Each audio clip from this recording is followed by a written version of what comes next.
जय श्री राम मित्रों, जय श्री कृष्ण। मित्रों, आज जिस विषय को लेकर आप सबके समक्ष उपस्थित हुआ हूं, वह विषय है महाभारत का एक मार्मिक प्रसंग। हम सबको यह ज्ञात है कि महाभारत का जो केंद्र बिंदु है, जो महाभारत का ध्रुव है, जो महाभारत की धुरी है, जिस धुरी की परिक्रमा समस्त महाभारत में परिस्थितियां स्थितियां करती हैं, वह है हम सबके भगवान श्री कृष्ण, द्वारिकाधीश माधव। मित्रों, कृष्ण का अर्थ ही यही होता है कि जो स्वयं की दिशा में आप सबको आकृष्ट करे, आप सबका ध्यान स्वयं की ओर केंद्रित करे, वह कृष्ण होता है।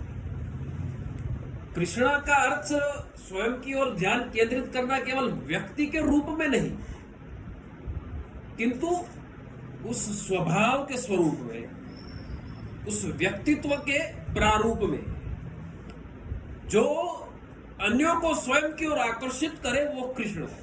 केवल व्यक्ति नहीं, व्यक्तित्व, स्वभाव, सिद्धांत, मूल्य, धारणा, ये सब तथ्य इसमें सम्मिलित है। व्यक्तित्व।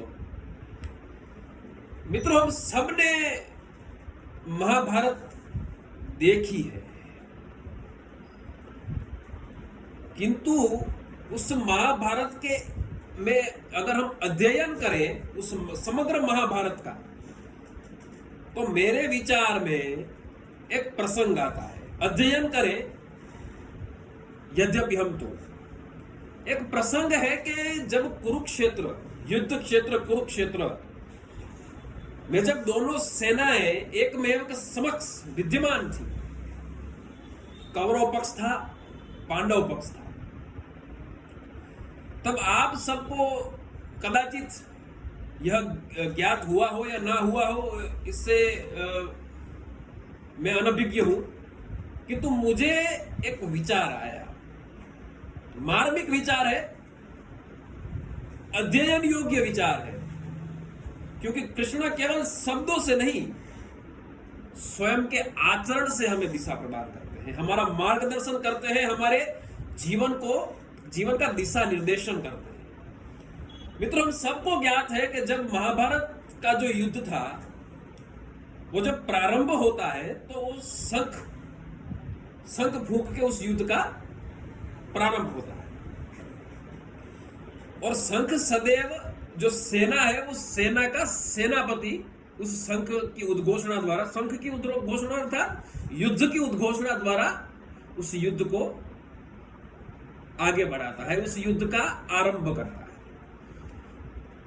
तो मित्रों, आप सबके दृष्टिपात में यह आया होगा कि जो कौरव पक्ष था, मैं युद्ध की घोषणा की बात कर रहा हूं, युद्ध का प्रारंभ, युद्ध जितने दिनों तक चला वो दूसरा तथ्य है। युद्ध का प्रारंभ किसने किया? हम सबको ज्ञात है कि जो युद्ध का प्रारंभ था, वो कौरवों की ओर से जो सेनापति थे, पितामह भीष्म थे, और पांडवों के सेनापति श्री धृष्टद्युम्न थे। तो मित्रों, जब युद्ध प्रारंभ हुआ,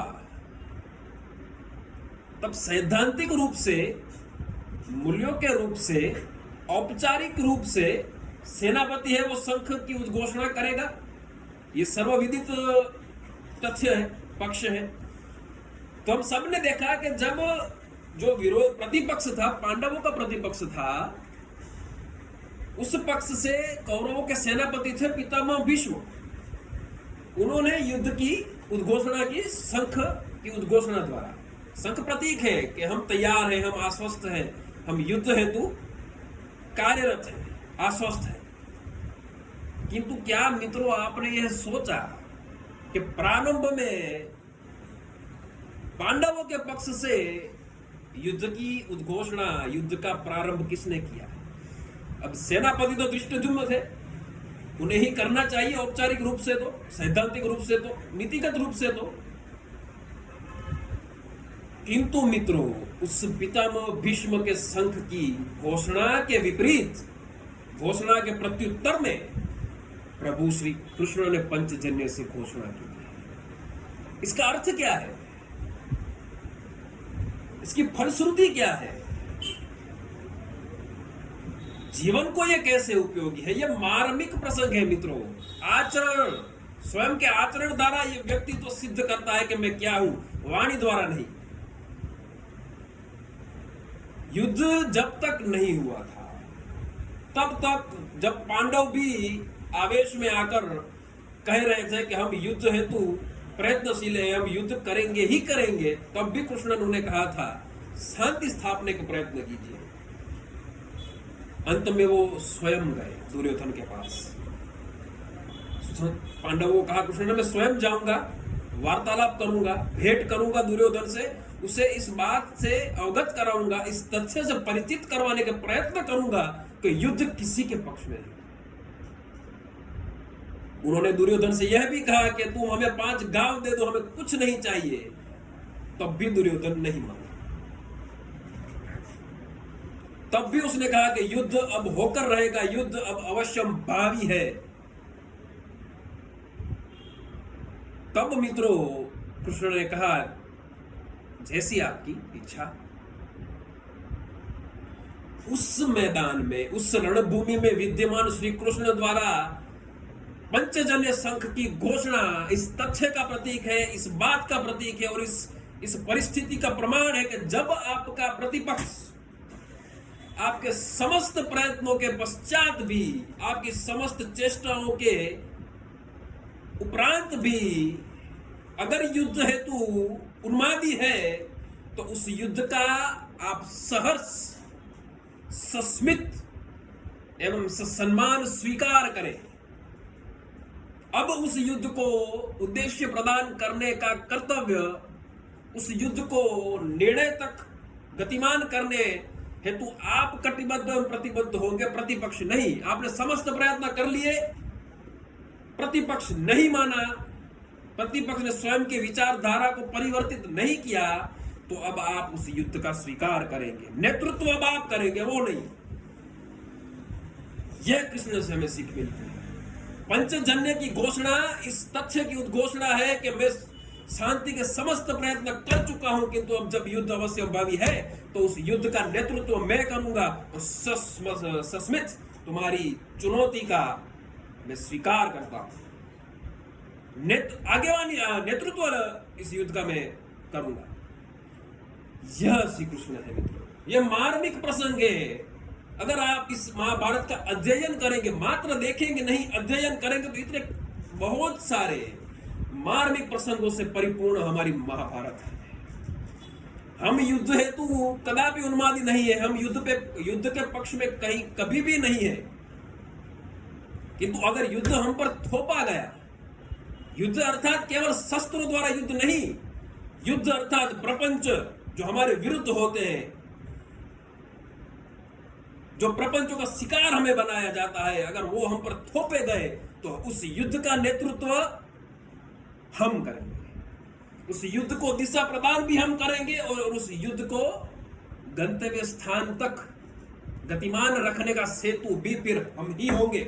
ये पंचजन्य का प्रतीक है, ये पंचजन्य संघ उस तथ्यों का प्रतीक है, उस परिस्थितियों का माध्यम है।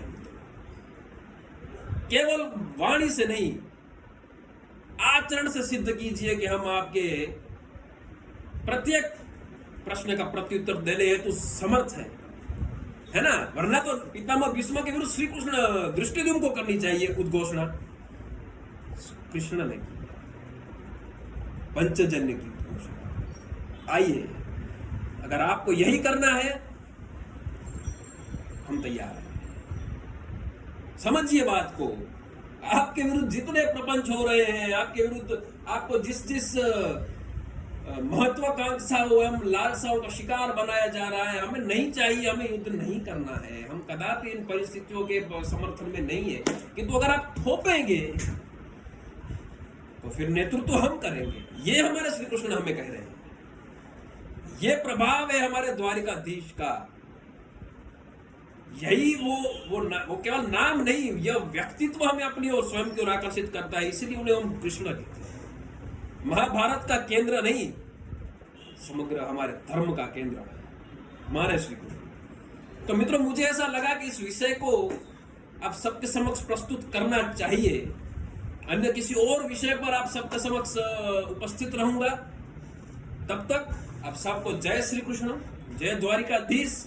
और हम कदापि हमारे विरुद्ध हो रहे प्रपंचों के पक्ष में नहीं है, किंतु अगर प्रपंच हम पर थोपे गए तो उस प्रपंचों के विरुद्ध प्रत्युत्तर देने का सामर्थ्य हम रखते हैं।